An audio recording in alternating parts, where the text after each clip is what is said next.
This is the Valdez question, where the company is going to use the percentage of receivables or analysis of receivables in order to estimate what their uncollectible accounts expense should be for their allowance method.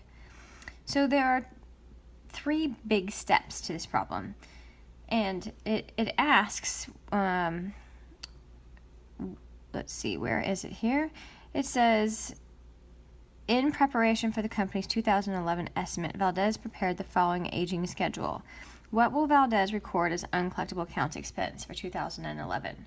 Well, when we use the percentage of receivables or analysis of receivables, we are going to calculate a total amount that we think will be uncollectible, and that will be our target for the ending balance for allowance for doubtful accounts.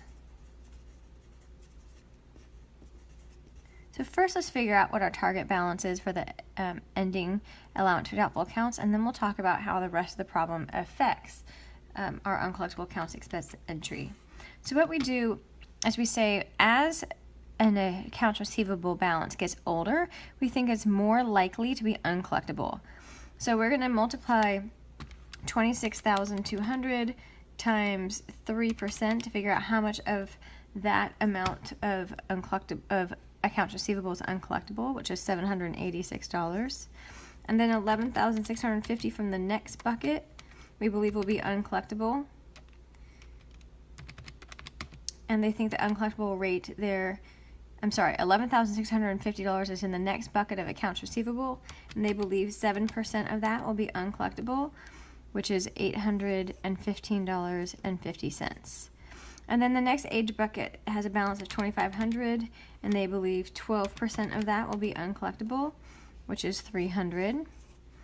The next bucket is $1,130 in total, and they believe 27% of that will be uncollectible, which is $305.10. And then the last bucket, the oldest bucket, has $1,050 in it, and they believe 52% of that will be uncollectible, which is $546. So we will add these all together to find out what our total amount that we believe will be uncollectible equals. So that's 786 plus 815.5 plus 300 plus 305.1 plus 546. That is $2,752 and I think 0.5 cents. So we want the ending balance in allowance for doubtful accounts to equal $2,752.50. We need to find out what is the balance in allowance for doubtful accounts before we do our adjusting entry. And the problem tells us that Valdez Company uses the percentage of receivables, that's what we want to notice, to estimate their uncollectible accounts. They had a beginning balance in 2011 in accounts receivable of $39,250 and for allowance for doubtful accounts of $2,920. So their allowance for doubtful accounts was $2,920. But then during the year they had some activity. They wrote off an account of $2,520, and we just talked about how a write-off actually reduces allowance for doubtful accounts. So the write-off of $2,520 reduced the balance in allowance for doubtful accounts. It was $2,920.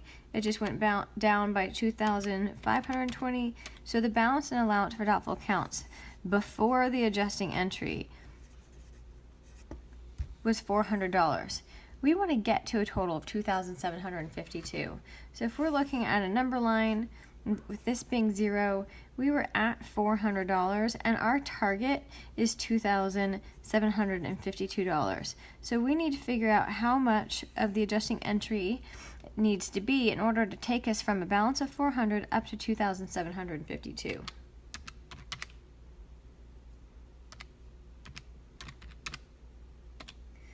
So we would need $2,352 and about 60 cents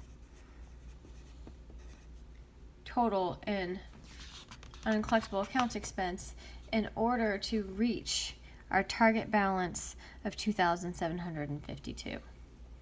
So the tricky part of this question is that it's possible that in another version of this question you might actually write off more than your beginning balance in allowance for doubtful accounts.